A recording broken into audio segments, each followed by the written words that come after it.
Entre as várias atividades e as várias responsabilidades que tem na sua vida profissional, destacaria o facto de ser coordenadora do Núcleo de Estudos Judaicos da Universidade Federal de Minas Gerais e editora da Arquivo Maaravi, a revista digital de estudos judaicos da Universidade Federal de Minas Gerais. Por além disso, é investigadora ou pesquisadora associada do Centro de Estudos Judaicos da Universidade de São Paulo e, por fim, destacaria o facto de ser membro da Academia Brasileira de Escritores. Então, é com muita alegria, mais uma vez, que acolhemos a sua generosa presença e hoje vai partilhar connosco uma fala, uma comunicação intitulada Lázaro e o corpo espreitado do mito. Tenha a bondade e tenha a palavra. Muito obrigada.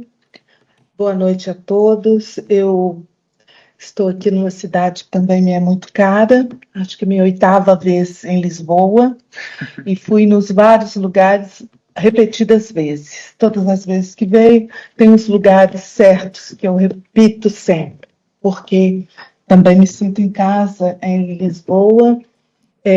Um pouco diferente a comida, mas minha memória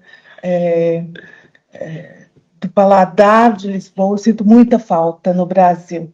Mas dessa vez também eu vim com meu primo, que eu agradeço a companhia, ele veio me acompanhando, e nós curtimos muito a comida de Lisboa, do Porto, que fomos ontem. Sim. Então, vamos começar. Eu começo, claro, agradecendo a todos pela amável acolhida e pela presença e por aqueles que estão nos assistindo online. Como professora de Teoria da Literatura e Literatura Comparada, eu trato nesse encontro de um tema que me apaixona: a apropriação de episódios, personagens e textos bíblicos pela literatura. Eu espero causar o que eu chamo de efeito Lázaro e fazer com que todos se apaixonem também por esse personagem memorável das Escrituras.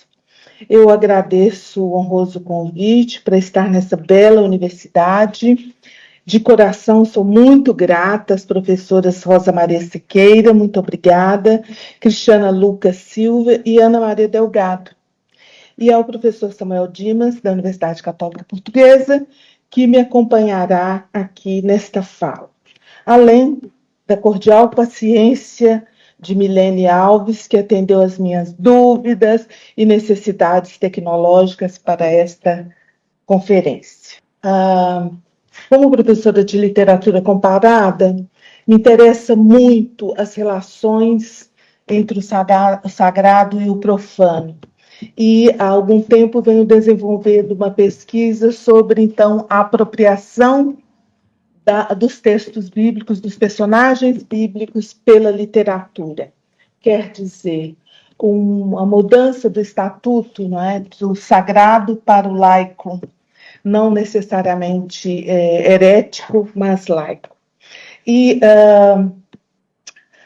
o corpo que sofre o milagre me interessa muito. Eu tenho uma pesquisa sobre alguns milagres realizados por Jesus e o que acontece com os corpos depois que sofrem o milagre. E eu usei a palavra sofrer porque quem quer ficar com um ex-morto, como é o Lázaro?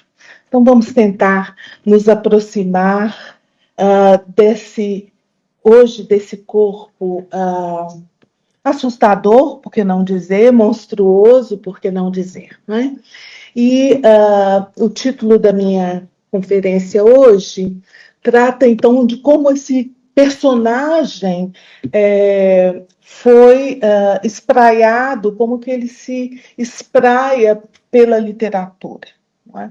E eu começo estudando o Evangelho segundo Lázaro, do Richard Zimmler. Então, é um escritor que é norte-americano, mas que vive em Lisboa e Portugal. Ele é o grande autor de O Último Cabalista de Lisboa, que foi meu primeiro Richard Zimmler, mas eu sou uma leitora da obra do escritor com muita atenção, porque realmente é um escritor de primeira grandeza. Então, eu começo a partir de algumas referências.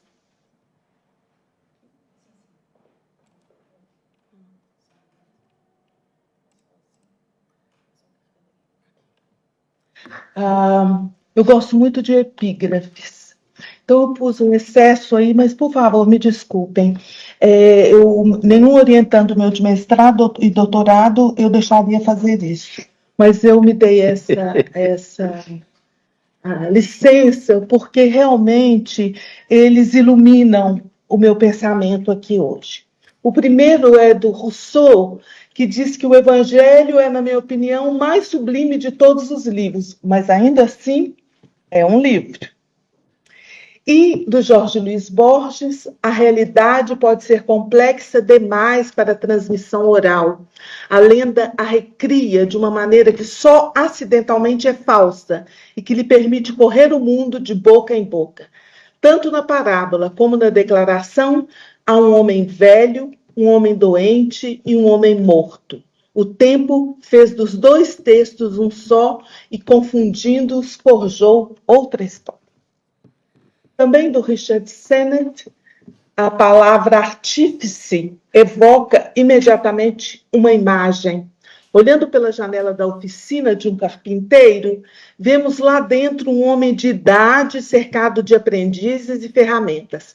Reina a ordem no local. Peças para a confecção de cadeiras estão enfileiradas. O ambiente é tomado pelo odor das lascas recém-aparadas na madeira. O carpinteiro debruça-se em sua bancada para fazer uma rigorosa incisão de marchetaria. E, para terminar, do nosso amado Antônio Vieira.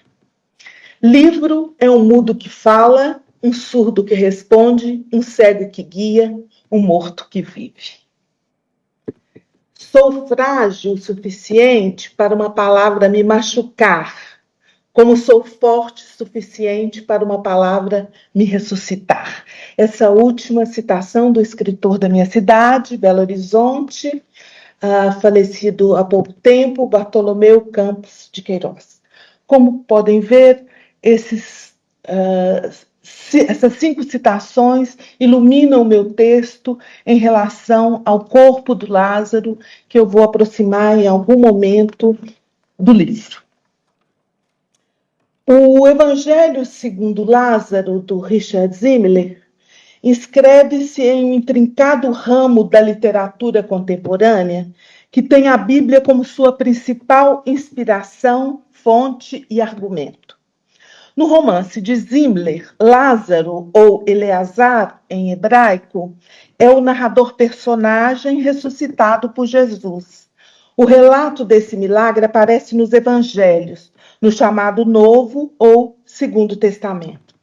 Na ficção, Lázaro exerce o ofício de mosaísta, uma metáfora exemplar do escritor, porque põe em cena um artífice que cria sua arte a partir de fragmentos, de vestígios, de citações. A literatura que se equilibra entre o texto apócrifo, o best-seller místico e esotérico, e a recriação ficcional propriamente dita, de episódios, personagens e metáforas bíblicas, recria narrativas laicas, por vezes acrílicas, que promovem a releitura de mitos, dobrando e desdobrando forma e sentido, evidenciando um corpus continuamente redivivo pela leitura. Para o crítico argentino Ricardo Piglia, diante da citação, uma cena de leitura é instaurada. O ficcionista é, pois, leitor e intérprete do texto bíblico. A posteriori, o leitor da ficção torna-se um leitor à la seconda main como queria Antoine Compagnon no trabalho de citação. A estrutura imaginativa oriunda do texto bíblico põe em movimento uma máquina narrativa que é tomada pela ficção ao dobrar e desdobrar o sagrado, armando redes e ampliando sentidos e significações, atualizando a escritura em reescrituras, ora respaldando, ora efetuando um desvio, vários desvios.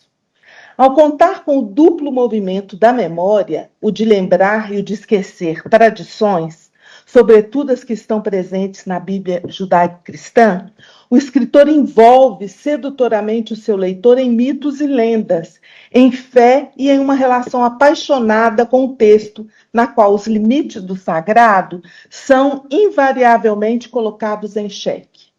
Se, como queria Jorge Luiz Borges, toda modificação é sacrílega, a retomada e o deslocamento das leituras e das traduções do texto sagrado para o território ficcional provocam cismos em dogmas e verdades que se querem, muitas vezes, absolutas. Nesse sentido, as recriações artísticas geram crises de fronteiras, mudanças de categoria, abalos na crença sem reflexão e que, por isso mesmo, está sujeita à manipulação, ao controle e ao exercício de poderes desmedidos.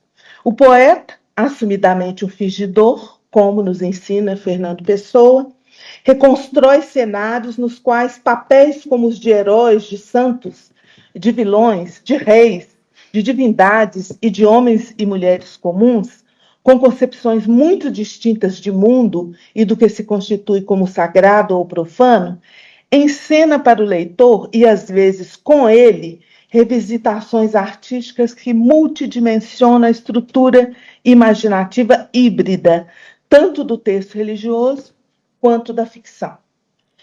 Sendo assim, uma série de Lázaros migra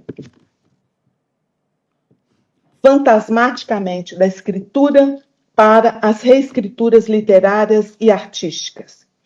Eu cito somente alguns, tenho um arquivo aberto, Lázaro na literatura, mas Lázaro de Leonid Andriev, de 1906, A Reinvenção de Lázaro, de Samuel Havet, de 1969. Eu mesmo escrevi um pequeno conto chamado O Cheiro de Lázaro, que eu publiquei em 2006. E o Lázaro, de Cristiano Aguiar, de 2022. Também o romance brasileiro Memórias de Lázaro, de Adonias Filho, publicado em 78. A novela Lázaro, de Hilda Hilst, de 1970. E nos poemas Lázaro e A Namorada de Lázaro, de Murilo Mendes, de 1941. A Voz de Lauro, de 41 também, de Lúcio Cardoso, e Lady Lázaros, de Silva Plath, de 1965. Atualmente, começa a sair, desde 22, o romance policial Lázaro, de Lars Kepler, bem como o perturbador clipe Epitáfio Lázaros, de 2015, de David Bowie. Além desse brevíssimo inventário, vale a pena citar o filme O Corpo, de Jonas McCord, baseado no romance homônimo de Richard Ben Sapir, e Ressurreição, de 2016, de Kevin Reynolds. Especificamente sobre Lázaro como paródia ou referência, tem uma série de filmes que eu cito: A Morte do Senhor Lazaresco, de Christy Pugh, de 2005, e Renascida do Inferno, de David Gelb, de 2015. Bem como, claro, algumas pinturas, não é? Sempre começo as minhas pesquisas da literatura fazendo um levantamento sobre a leitura dos artistas sobre determinados temas, né? Então, a ressurreição de Lázaro é tema de pinturas nesse quadro citado aí, que eu estou mostrando, desde 1308 até 2002.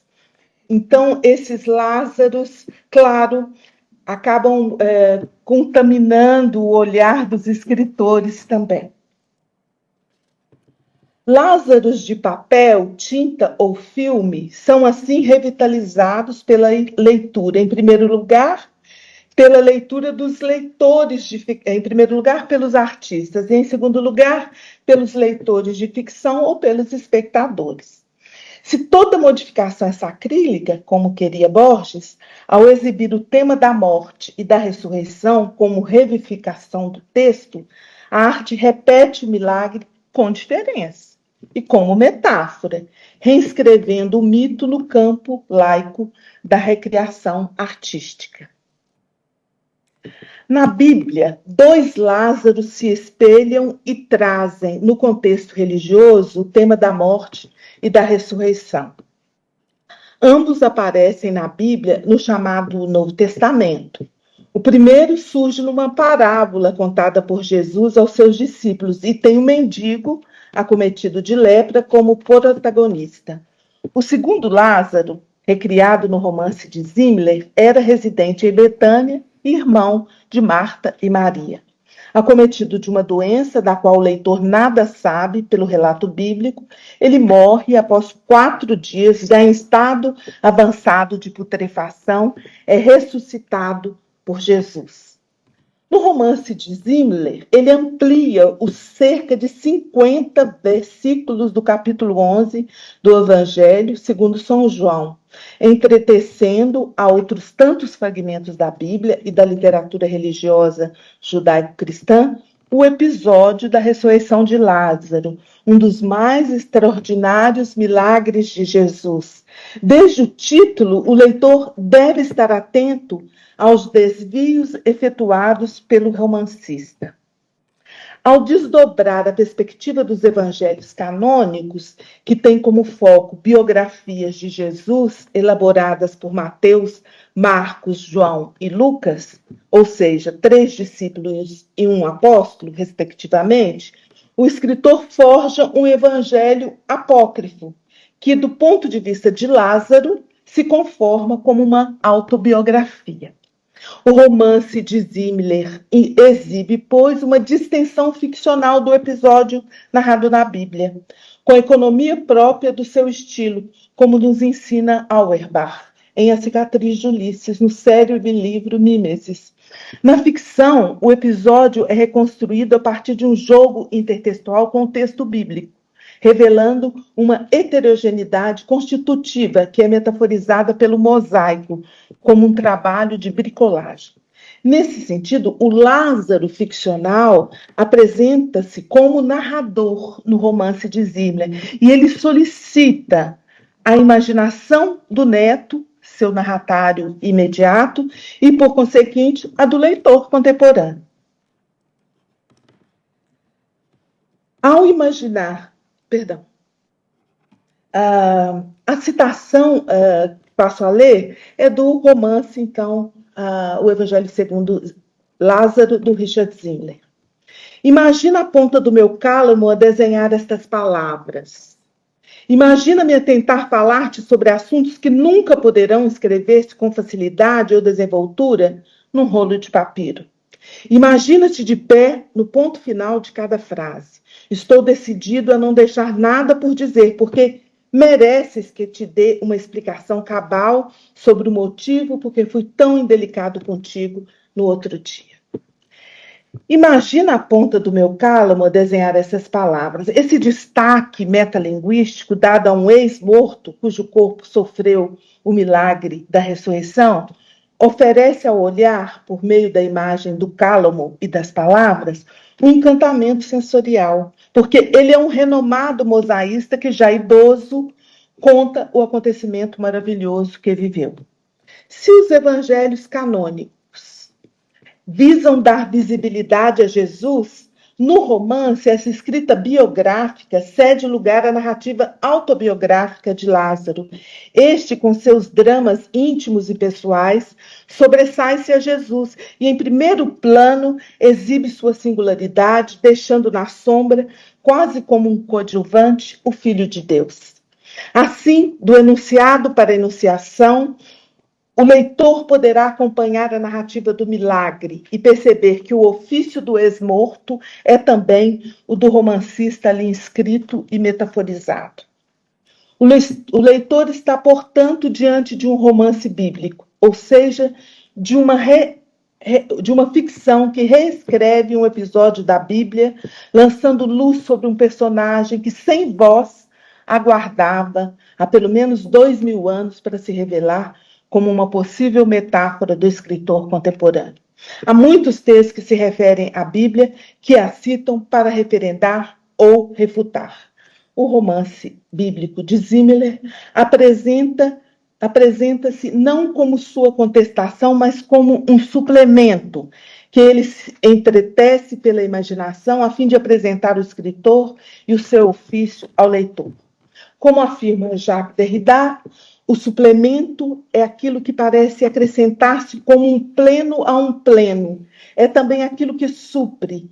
E suprir é acrescentar o que falta, fornecer o excesso que é preciso, diz Littré, respeitando como um sonâmbulo a estranha lógica desta palavra. Surge dessa forma a ficção como suplemento ao texto bíblico, uma ideia de morte, de uma letra, por extensão do texto ou da palavra, que pode ser considerado em repouso ou até esquecido, sem a ação do escritor que, como leitor, sobre esse texto-corpo que jaz morto, impõe uma errância não sem certa violência, a do recorte, até outro leitor conferindo nova vida à citação com uma nova história, isto é, retirando o dogma religioso e tornando o novo texto, por essa via, um retorno com diferença, um ato de fé no livro. Restaura-se, então, pela recriação, a literatura como letra vivificada. Pergunta ainda, no entanto, Derrida. Mas se o livro não fosse, em todos os sentidos da palavra, senão uma época do ser, época moribunda, que deixaria ver o ser nas pálidas luzes da sua agonia ou no relaxamento do seu abraço, e que multiplicaria como uma última doença, como a hipermnésia faladora e tenaz de certos moribundos, os livros sobre o livro morto? Se a forma do livro já não devesse ser o modelo do sentido, se o ser estivesse radicalmente fora do livro, fora da sua letra, de uma transcendência que já não se deixaria tocar pela inscrição e pela significação, que não se deitaria na página e que, sobretudo, se levantaria antes dela, se o ser se perdesse nos livros? Essas perguntas sugerem, portanto, que o homem, tal como uma escrita de Deus, teria a forma de uma letra deitada, excluída, porque ilegível do livro dos livros, que nele precisaria ser inscrito. A alma ou corpo morto, se assim for, tal como a letra morta, ilegível, esquecida, em repouso, deve poder ser despertada por meio da recriação do espírito vivificante da letra. Antoine Compagnon nos adverte que a escrita tem horror ao vazio. O vazio é o lugar do morto, da falta, e não se põe mais epígrafe senão nos monumentos funerários. Logo, a prática da escrita intenta conjurar o horror e preencher o vazio. No caso dos romances bíblicos, essa conjuração e esse preenchimento se dão pela reescrita da Bíblia, quase sempre, mesmo que apócrifa, de forma parafrástica, sem, portanto, desvio de sentido. Mas voltemos aos textos bíblicos e aos dois Lázaros. A parábola Lázaro e o Rico foi contada por Jesus como uma história breve, com linguagem figurada, no Evangelho segundo São Lucas. E texto dentro de texto, narrativa dentro de narrativa, a parábola é uma narrativa alegórica que evoca, por comparação, valores de ordem superior, encerra lições de vida, preceitos morais e religiosos. No Evangelho segundo São Mateus, questionado pelos discípulos por que falava em parábolas, Jesus responde misteriosamente, porque o que ensina é para os eleitos. Outros que, por acaso, ouvirem as histórias, verão sem ver e ouvirão sem entender. A apropriação do texto bíblico pela literatura é um recurso de construção textual muito sofisticado, instaurando desde o princípio uma questão de intertextualidade. A recriação literária dos episódios sobre os Lázaros, tanto da parábola quanto de Betânia, amplia de forma extraordinária a técnica do encaixe, porque faz irromper ou espraiar o mito, a narrativa e os seus sentidos implícitos e explícitos para um tipo especial de leitor. Um dos textos mais instigantes da literatura brasileira sobre esse personagem é A Alma do Lázaro, de José de Alencar. Publicado em Alfarrábios, Crônica dos Tempos Coloniais, em 1873, a narrativa faz parte de uma trilogia de romances ou novelas históricos do período colonial brasileiro. São eles o Garatuja, sobre a cidade colonial de São Sebastião, com figuras reais e inventadas, exibindo costumes, trajes, modismos de linguagem e histórias de amor. O Ermitão da Glória, sobre um desafortunado que recebe esse castigo por trocar o nome do seu barco de Maria da Glória para Maria dos Prazeres, em homenagem a uma cortesã de Salvador. E a Alma do Lázaro, cujo enredo revela encaixados 3 manuscritos de um leproso escritor enterrados numa caixa, tal qual um esquife. Em Alfarrábios, uma série de encaixes de textos e de vozes encenam a ficção que vive dentro da ficção, como queria Borges. Desde o título do volume, Alencar chama atenção para a rede de textos que ali se entretecem. O vocábulo Alfarrábios refere-se a livros antigos ou velhos, inúmeras vezes citados na trilogia. Ao simular livros antigos nos enredos, o autor busca se inscrever e escrever o seu próprio texto numa tradição paradoxal, que afirma simultaneamente o valor por antiguidade e simula o manuscrito como prova de verdade e da sobrevivência do mito, atravessando os tempos e as narrativas do arcaico até a contemporaneidade. Alencar, em A Alma do Lázaro, ilustra o diálogo entre livros reais e ficcionais como se caixas chinesas ou matrioscas fossem, com o recurso da narrativa dentro da narrativa, o Mizanabim. Ao abrir a caixa chinesa, encontramos uma caixinha menor, e dentro dela outra menor, e assim por diante, como também nas matrioscas, as bonequinhas russas. Na narrativa de Alencar, o fenômeno se dá com uma história dentro da outra, criando, assim, uma ilusão de infinito. Nesse sentido, como afirmou Borges, quadro dentro de quadros, livros que se desdobram em outros livros, ajuda-nos a intuir essa identidade, ou seja, a do infinito. O Alfarrábio, como afirma o autor no prefácio, é uma escavação dos tempos escolásticos. Portanto, ele previne o leitor do bafo de velhice que respira das coisas por muito tempo guardadas. Nesse mesmo campo semântico, as expressões mofo literário e estudações do passado simulam velhos monumentos, velhos livros, para endossar a história que irá narrar. Foi há muito tempo, dirá depois o narrador anônimo, ao se apresentar como estudante de Direito em Olinda, com quedas para a poesia. Dentro da bela cidade em ruínas, chamada de Cidade Múmia pelo narrador, um velho convento também em ruínas, como um esqueleto de pedra, de ossada gigante, serve de cenário para as andanças noturnas desse ambíguo narrador, misto de estudante e poeta. O convento dentro da cidade e a cidade dentro da narrativa desvelam recordações históricas antigas, construções que fazem o narrador reviver gerações de homens e de casas, de que apenas restavam alguns nomes e alguns muros. Se a cidade múmia e o mosteiro esqueleto metaforizam recordações e memórias, restos de nomes e de muros são despertados pelo olhar do narrador, que ao ler a cidade e as suas reentrâncias, expõe o corpo de cidades, de homens e de livros. Nesse sentido, o silêncio que pesa sobre esse cenário, que jaz morto, é apenas interrompido pelo esvoaçar de alguma ave noturna no âmbito do claustro, pelo estalido das lendas que se abriam nos muros e pelo atrito das escadas soltas das velhas paredes. A cidade, cujo corpo em ruínas exibe, recortado, o esqueleto do mosteiro, além do esvoaçar da ave noturna e de outros elementos próprios da narrativa romântica norte-americana, evoca, claro, Edgar Allan Poe e suas histórias que envolvem o mistério e o macabro. A primeira publicação dos contos de Poe no Brasil é a coletânea Novelas Extraordinárias de 1903. Há, no entanto, coletâneas portuguesas produzidas para a Companhia Nacional de Lisboa desde 1880. O estalido das lendas que se abriam nos muros e o atrito das escadas soltas das velhas paredes podem se aproximar da inscrição do mito na ficção.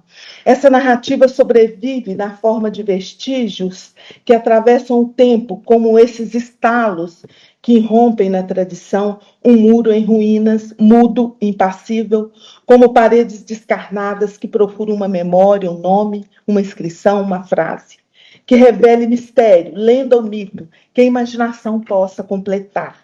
O corpo adoecido da velha tradição denuncia a enunciação, que está cheio de escaras soltas, como as crostas que surgem na pele necrosada. Na ficção, escaras e crostas estão à espera da revitalização da história, só possível pela leitura dos vestígios dos fragmentos.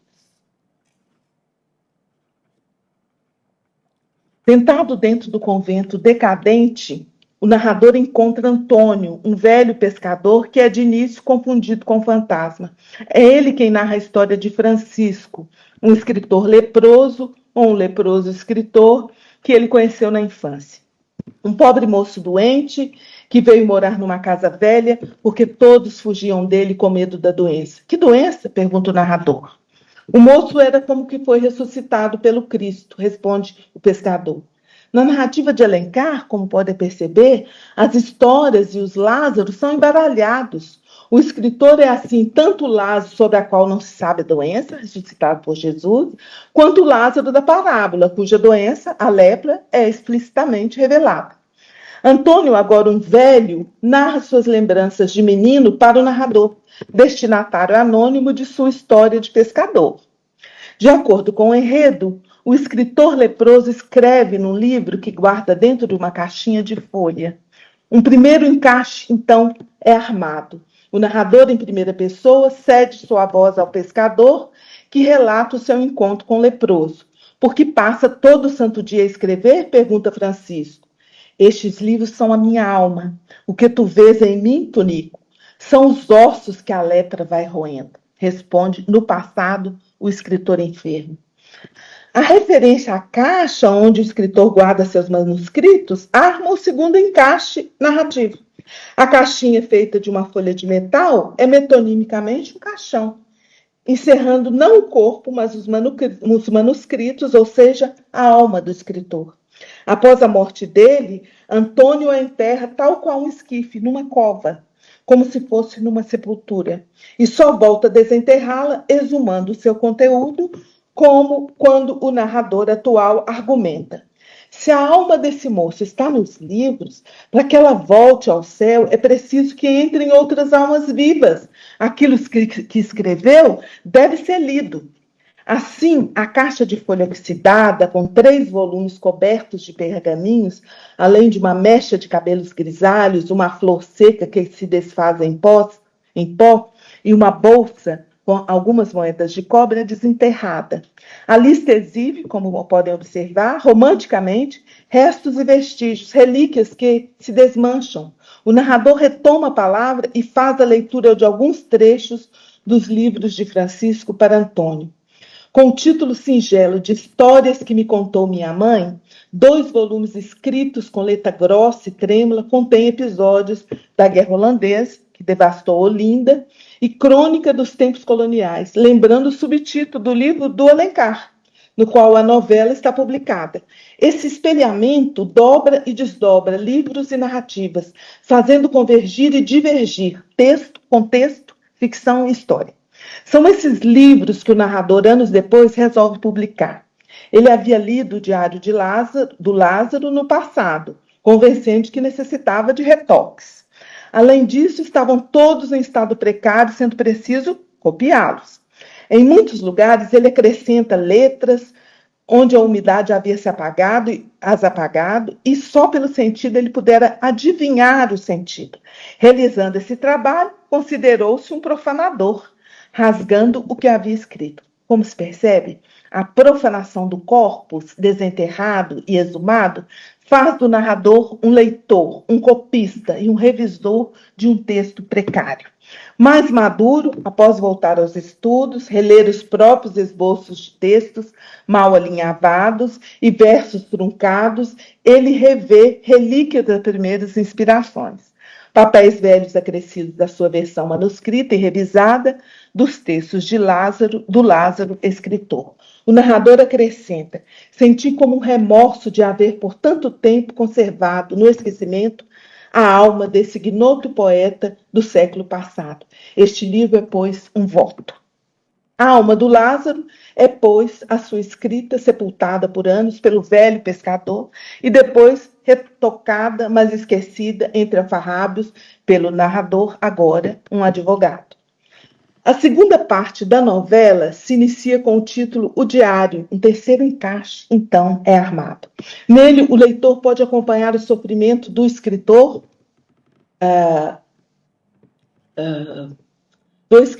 o Lázaro, né? Que assim diz: estou só no mundo, minha mãe morreu, pobre mãe. Entre o destinatário anônimo e a mãe, os registros de Francisco revelam intertextos bíblicos em frases, imagens e metáforas. Apropriação ao abandono de Jesus, crucificado por Deus, estou abandonado, só que ele é abandonado pela morte da mãe. A referência à vida de sofrimento, com o vale de lágrimas, verso dos Salmos, como do profundo da minha angústia clamei ao Senhor. Salmo 18. Em meio às páginas do diário, no terceiro manuscrito, surge as referências a Úrsula, uma inocente santa como um anjo. A personagem encarna, como não poderia deixar de ser, a mulher romântica com sua pureza em sua aproximação à Virgem.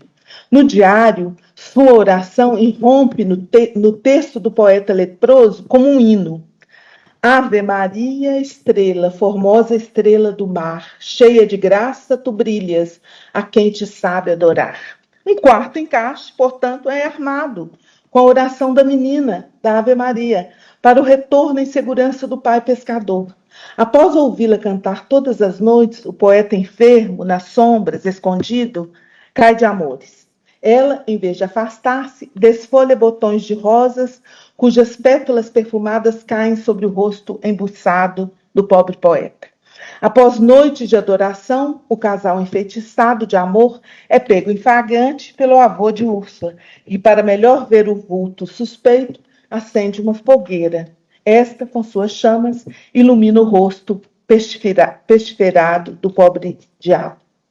De acordo com o diário, o horror afasta a amada para sempre. Úrsula adoece após uma invasão do poeta leproso nos seus aposentos e sua expulsão, com o corpo macerado pelas chagas e pela violência dos ataques dos familiares.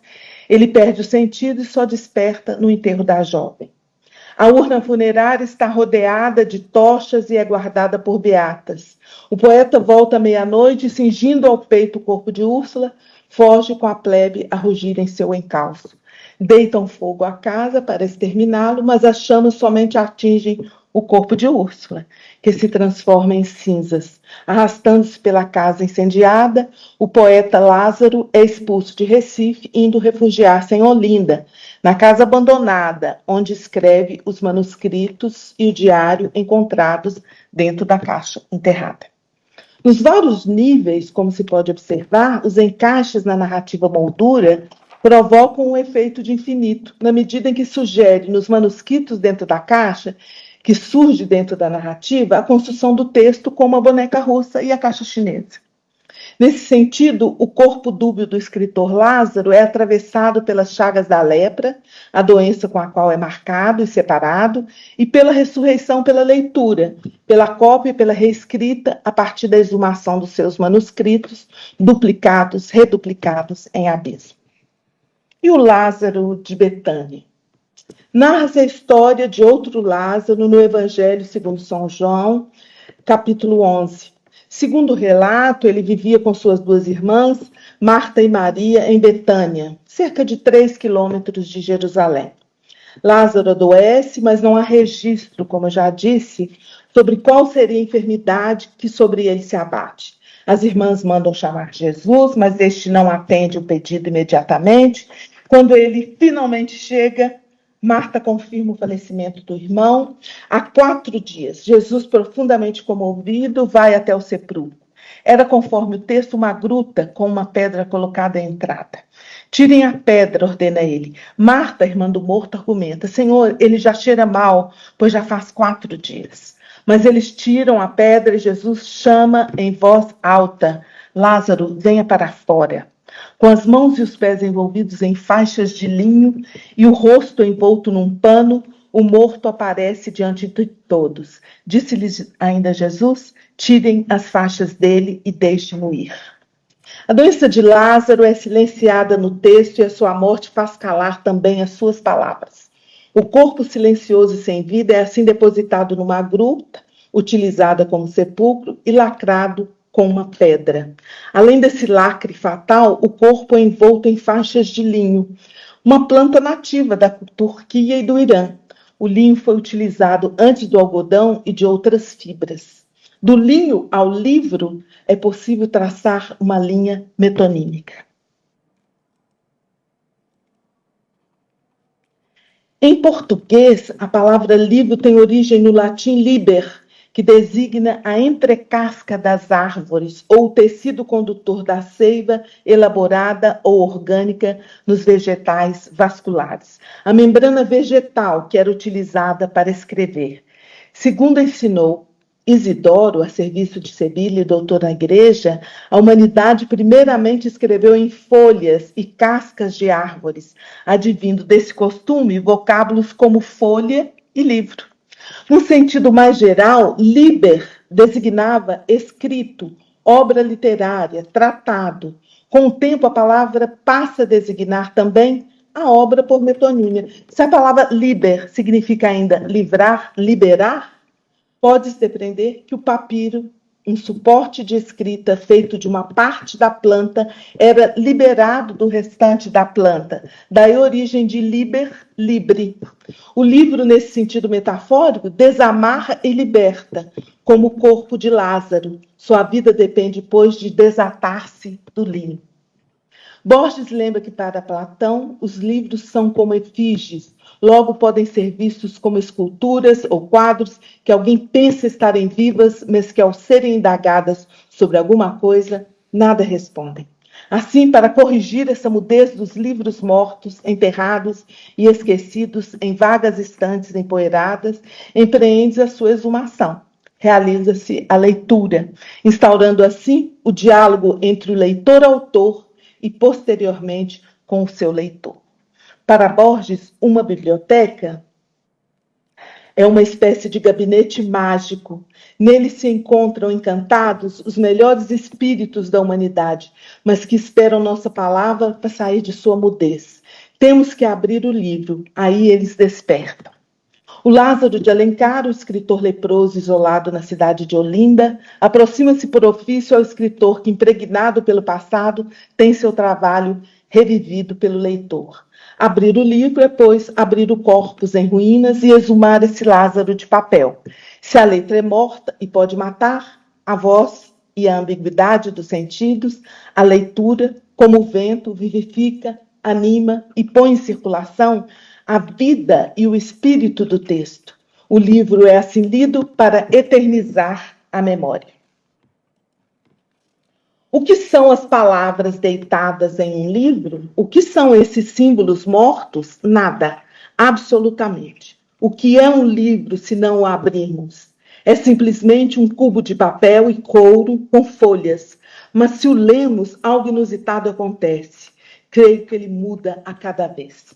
Ao perguntar sobre o que são as palavras, os símbolos e os livros que não são abertos, Borges avalia-os como um cubo de papel e couro, um corpo que em sua mudez só respira se algo inusitado como um milagre acontece.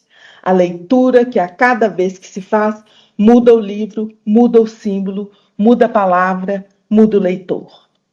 O último texto sobre o qual eu vou tratar hoje é a graphic novel Crime e Castigo, de Bastian Loukia, de 2021, baseado no romance Crime e Castigo, de Dostoiévski. Ele surge, nessa graphic novel, surge outro Lázaro, com ilustrações que recriam a passagem bíblica como uma peça no teatro grego. Dostoiévski no romance e Loukia na graphic novel erguem um palco dentro de um palco, estabelecendo assim, desde o romance, a inscrição da ficção dentro da ficção. Ao referir-se ao episódio de Lázaro de forma especular e dramática, tanto Dostoiévski quanto Loukia fazem espelhar a condição simbólica de morto do personagem que comete 2 assassinatos brutais para os quais tem justificativas absurdas, e sua potencial redenção ou ressurreição se daria a partir da confissão e do castigo que recebe. Acuado numa vida miserável, sobrevivendo às custas de penhores de uma senhora agiota, o ex-estudante Raskolnikov acaba assassinando a machadadas tanto a usurária quanto sua irmã.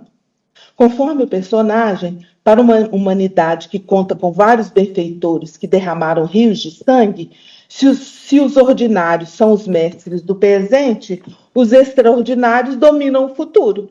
Segue-se a essa reflexão uma conclusão com teor cínico e religioso.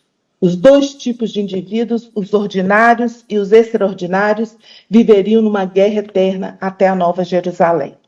Descrita como uma das cidades invisíveis de Ítalo Calvino, a Jerusalém celeste, especular, a terrestre, é a cidade futura, também conhecida como a noiva, a esposa do Cordeiro. Surge, na sequência, um debate entre os convivas, no qual a referência a Lázaro ocorre pela primeira vez. Você acredita na Nova Jerusalém? Claro. E em Deus? Desculpa a minha indiscrição. Acredito. E na ressurreição de Lázaro? Sim. Ao pé da letra? Sim, mas por que todas essas perguntas? Por nada, só curiosidade. Essa série de questionamentos teológicos visa chamar a atenção do leitor para a interpretação de ao pé da letra. A expressão significa dar o sentido exato, preciso, ou seja, estritamente o arrisca, ao contrário do que ocorre na ficção. Estamos, portanto, no domínio da letra, mas não do sentido literal. A segunda referência a Lázaro na graphic novel ocorre no capítulo intitulado Ressurreição. Na casa de Sônia, uma jovem que se prostitui para sustentar a família e por quem Raskolnikov está apaixonado, uma Bíblia aparece em um canto. Após uma enviesada confissão, ele argumenta como lhe era peculiar. Talvez você seja uma pecadora, você vive na tristeza e na lama, sabendo que isso não ajuda você em nada, que não vai salvar ninguém com seu sacrifício. Como tanta abominação pode coabitar com sentimentos tão sagrados em você? Os contrapontos, as dualidades complementares e antagônicas, desde o título Crime e Castigo, até as antíteses ordinários e extraordinários, pecado e salvação, abominação e sacralidade, compõem o cenário teatral da narrativa. Raskolnikov pede a Sônia que leia na Bíblia o episódio de Lázaro. Abre-se assim uma cena de leitura na qual o teatro, por intermédio da intérprete, invade a narrativa e o texto bíblico lido estilhaça a duplicação. Recortada como um espelho partido, a cena bíblica é representada em triângulos. Ela sugere que as dualidades são atravessadas pela ficção, que se estilhaça a ponto de esfacelar. Na introdução à sua leitura do romance, Loukia afirma que procurou captar o olhar de estranheza inquietante, de um mundo em que os fenômenos fantásticos se confundem com os reais, em que o destino dos personagens às vezes parece acontecer numa realidade que lhes escapa. Nesse sentido, uma leitura redencionista e religiosa desse Lázaro de Dostoiévski não parece possível. Ao contrário, a renovação, o renascimento dá-se com a gélida constatação. Perdão, preciso voltar. O amor ressuscitava-os, o coração de um encerrava infinitas fontes de vida para o coração do outro. Resolveram esperar e ter paciência. A ele ainda faltavam 7 anos. E, até então, quantos sofrimentos insuportáveis e quanta felicidade infinita. Ele ressuscitara e sabia-o, sentiu em todo o seu ser renovado. E ela vivia unicamente da vida dele. No trecho, o número 7 marca, miticamente, o tempo na pena da prisão na Sibéria.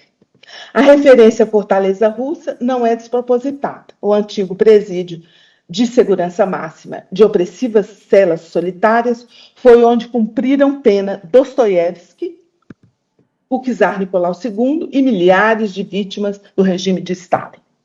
Na noite de 22 e 23 de abril de 1849, o escritor Dostoiévski é detido, acusado de conspirar contra o czar Nicolau I.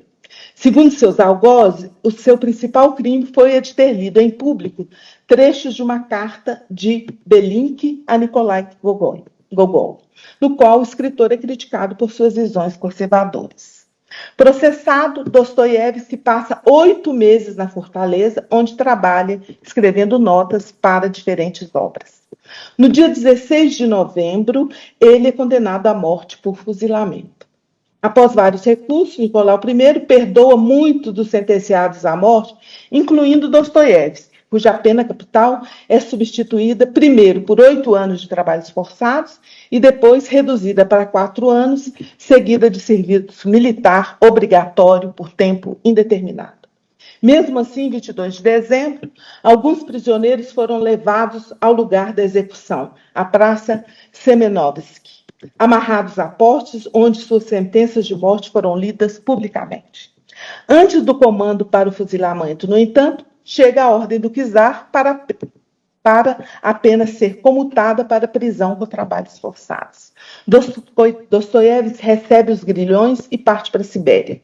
A ordem havia sido assinada dias antes, mas o czar exigira a pantomima da falsa execução. A simulação da execução vivida por Dostoiévski e a condenação a 8 anos do seu personagem, Raskolnikov, na ficção, fazem migrar a vida para a literatura, criando um perverso efeito de espelhamento, de duplicação. Como, aliás, é a paródia da escravidão por amor, a devoção mútua e parasitária entre Raskolnikov e Sônia. No trecho final, o narrador é, no entanto, implacável. Tinha o Evangelho debaixo da almofada. Pegou maquinalmente, aquele livro era dela, pois era o mesmo em que ela lera a passagem da ressurreição de Lázaro. Nos primeiros tempos do presídio, pensava que ela havia de importuná-lo com a religião e que se poderia falar do Evangelho e aborrecê-lo com o livreco. Mas com maior assombro da sua parte, nem uma só vez ela lhe falou nisso, nem uma só vez sequer lhe tinha proposto o Evangelho. Fora ele quem lhe pedira, um pouco antes de ter adoecido, e ela levou-lhe em silêncio. Até então, ele nem sequer o abrira. Agora também não abriu. 7 anos, só 7 anos. No princípio da sua felicidade, houve alguns momentos em que tinham estado dispostos a considerar aqueles 7 anos como 7 dias. Ele nem sequer sabia que a vida nova não lhe seria dada gratuitamente, mas que ainda teria de comprá-la cara, pagar por ela uma grande façanha futura. Mas aqui começa já uma nova história, a história da gradual renovação de um homem, a história do seu trânsito progressivo de um mundo para o outro, do seu contato com outra realidade nova, completamente ignorada até ali. Isso poderia constituir o tema de uma nova narrativa, mas a nossa presente narrativa termina aqui. O Evangelho está debaixo de uma almofada. Raskolnikov sequer o abre, muito menos o lê. Sônia pensa que 7 anos não é tanto tempo. Afinal, Jacó serviu Labão por 14 anos para ter sua Rebeca. Outra referência à Bíblia e a Camões. Em sua vida parasitária, 7 anos passariam como 7 dias e eles poderiam viver uma vida nova, diferentemente do milagre bíblico. Há um preço a pagar que os personagens e o leitor talvez ignorem. A metalinguagem reenvia o leitor para a ficção na qual o narrador anuncia que, se assim fosse, ali começaria uma nova história, com tema para uma nova narrativa. A ressurreição de Raskolnikov, no entanto, termina sem a redenção religiosa, mas, ao contrário, prenuncia uma narrativa futura que não foi escrita, mas é projetada para o leitor. Nesse espaço de devir, porque são virtualmente possíveis na imaginação do leitor, o livro Lázaro ressuscita a cada leitura. Os dois Lázaros, e eu já estou terminando, os dois Lázaros bíblicos, tanto da parábola de Jesus quanto do episódio da ressurreição do Evangelho, habitam simultaneamente dois espaços narrativos, o religioso e o ficcional. Com regras distintas, esses dois locos de enunciação podem se interpenetrar e muitas vezes se embaralhar, gerando para os leitores interpretações múltiplas. O autor, como leitor, no primeiro nível, arranja e rearranja o texto bíblico, matriz da apropriação. Ela própria, produto de uma série de arranjos e de outros textos. Vários autores, fontes diversas, múltiplos autógrafos. O autor que dele se vale na construção de sua ficção manipula o registro sagrado como as peças de um mosaico ou um tabuleiro de xadrez. A narrativa que resulta dessa urdidura pode então fazer o mito deslizar sutil ou explicitamente pela composição.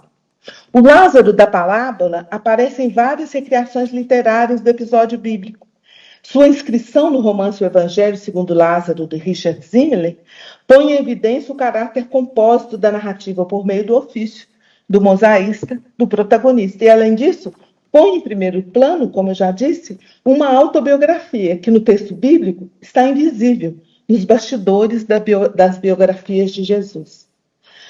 Na novela Alma do Lázaro, do Alencar, o personagem é uma daquelas aparições que deixam vislumbrar o embaralhamento do mito, fazendo confluir tanto a narrativa do pobre mendigo acometido de lepra, que morre e vai para o seio de Abraão, quanto a história do rico condenado à perdição, com a do Lázaro, irmão de Marta e Maria, ressuscitado por Jesus. O leitor, diante dessa dupla exposição de Lázaros, deve perceber a ardilosa composição da narrativa em abismo, desencadeando o efeito de uma história dentro da outra, como as caixas chinesas e as matrioscas que eu citei. O mito, nesse sentido, atravessa o tempo, migra da narrativa sagrada para a laica, da parábola dentro do Evangelho e deste dentro da Bíblia, bem como metaforiza a ficção, que num jogo de espelhos se autorreferencia, apontando para a infinitude da narrativa. O Lázaro e o milagre da ressurreição são também recorrentes na ficção.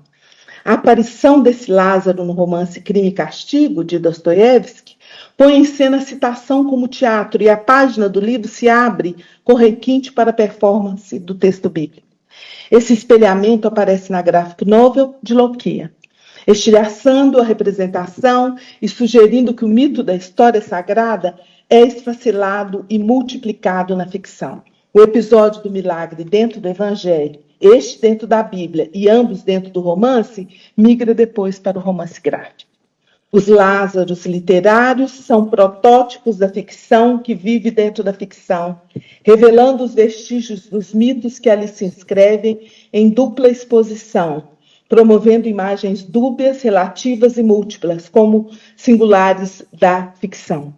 O corpo de Lázaro é, pois, escritura que, na reescritura ficcional, se inscreve na leitura do autor, depois na de seu leitor, conformando assim o corpo espraiado do mito na literatura. Muito obrigada. Muito obrigado.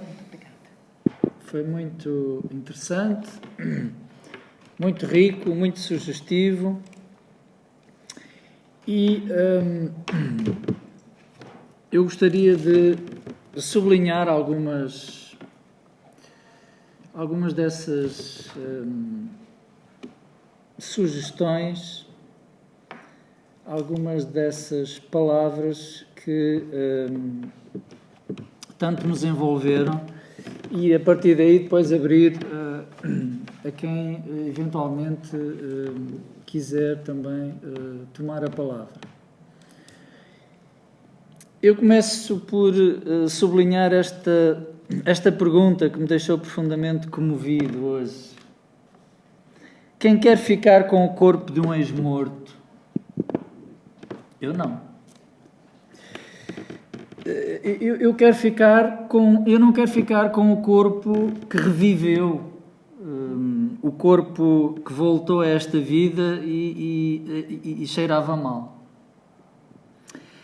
Eu quero ficar com o corpo do ressuscitado, porque reviver não é o mesmo que ressuscitar. E o ressuscitado é aquele que cheira bem, é o que se liberta do túmulo ainda ao terceiro dia, ainda com os perfumes, com os óleos, com que foi limpo, tratado na sepultura. Mas é mais desconcertante ficar com o corpo do ressuscitado, mais difícil compreender esse acolhimento, porque o corpo do ressuscitado nós nem sempre o reconhecemos. Os amigos de Jesus, quando ele aparece depois da ressurreição, não o reconhecem. O corpo daquele que revive é imediatamente reconhecível. Eu não quero ficar com este corpo de um ex-morto, porque é um corpo que me aprisiona. É um corpo que me aprisiona à dimensão puramente material da realidade. Visível, empírica, orgânica. Eu quero ficar com o corpo do ressuscitado, do transfigurado, do vivificado na vida divina. Porque esse não é apenas o corpo da consciência, do espírito que permanece, mas é também o corpo material que se transfigurou, que se espiritualizou. O corpo que voltou a esta vida não se espiritualizou. É um corpo ficcionado, que tem uma função, que é a função de sublinhar,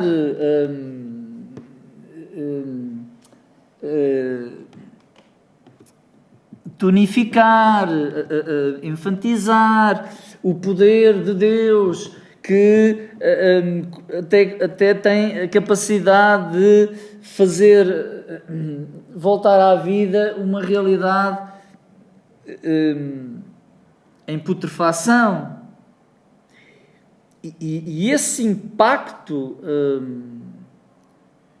pode gerar crença, mas gera crença numa consciência mítica, que ao mesmo tempo aprisiona. Porquê? Porque o excesso ao pé da letra não liberta, escraviza. É demasiado absurdo para ser credível e inteligível. E como dizia o Santo Agostinho, o que é demasiado absurdo não provém de Deus. O Tertuliano dizia que sim, mas o Santo Agostinho dizia que não. Sou mais tertuliano. Porquê? Porque a razão não pode ficar de fora disto. O que a razão tem que ser é atraída, seduzida. E ao pé da letra, a razão é expulsa. A razão não compreende que um corpo já a cheirar mal possa voltar à vida. Quanto muito, a razão deixa-se sucumbir e na irracionalidade da fantasia podemos imaginar esse fantasma ou essa matéria desconcertante, numa espécie de uma neblina alegórica. Mas é preciso converter a nossa experiência na unidade entre a fantasia e a razão, entre a experiência e a criatividade, entre a afetividade e a lucidez.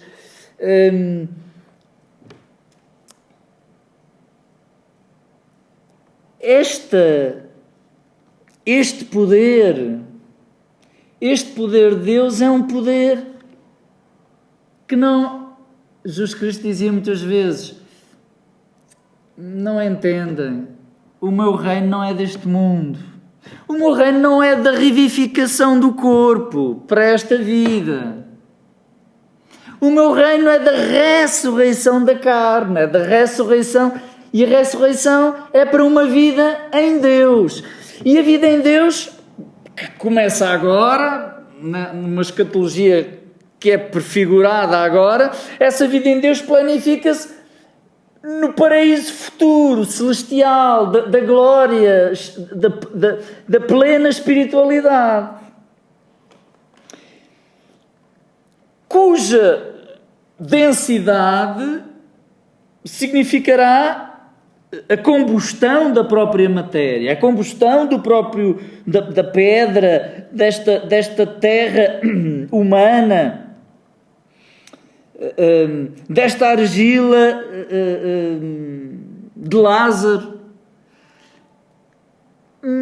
Mas isso é na superabundância e no excesso transhistórico.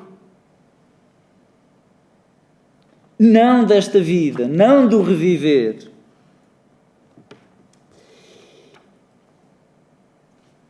E nesse sentido, uma outra nota.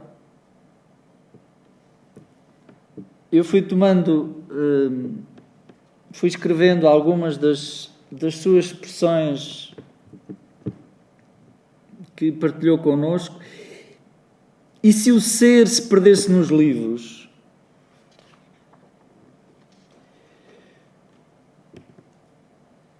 Se o ser se perdesse nos livros, instaurava-se o vazio. Porque as palavras dos livros ficam aquém do excesso de realidade. Elas sinalizam, elas apontam, elas remetem, elas assinalam o invisível e o indizível, que é o indizível dessa realidade misteriosa que não cabe em sílabas, em palavras, em frases, em parágrafos e em ensaios. E, portanto, o ser não se perde nos livros. Os livros são o trampolim, são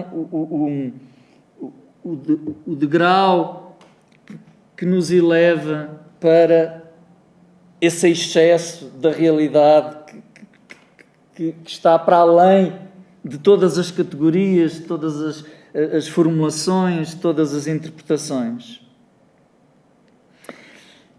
E nesse plano, a escuridão da sepultura é incinerada pela luz da vida,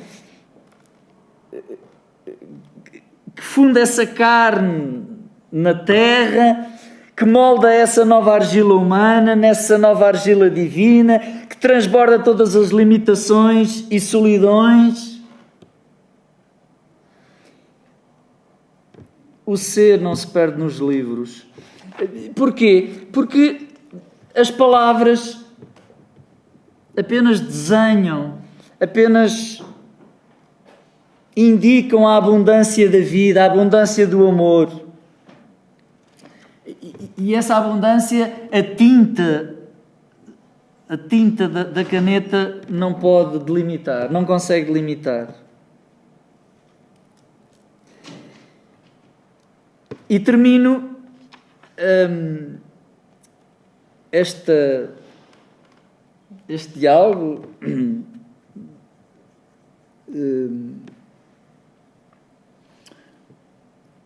com esta diferença entre o pé da letra,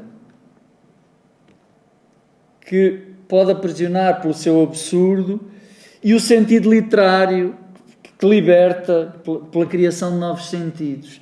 No fundo, os dois Lázaros são o mesmo. Oferecem significados diferentes de acordo com a consciência, a experiência consciente em que nos situamos. Mas são o mesmo. É o Lázaro que revive na saudade amorosa dos seus queridos, Marta e Maria, que cuidaram do corpo físico e continuam a cuidar do corpo afetivo e emocional, que revive na memória da proximidade e revive na esperança de uma vida futura, que é a vida em que eles acreditam que é a vida eterna de Deus. E por isso eu termino agradecendo-lhe muito esta sua partilha, que me fez, de alguma maneira, transportar para um novo mundo de interpelações, de sugestões, revivendo, recordando estas narrativas que têm como principal objetivo concentrar-nos naquilo que é o essencial da nossa vida, que é esta esperança na plenitude e na completude de que carecemos, não é? Possível. E pronto, era isto que eu tinha para partilhar.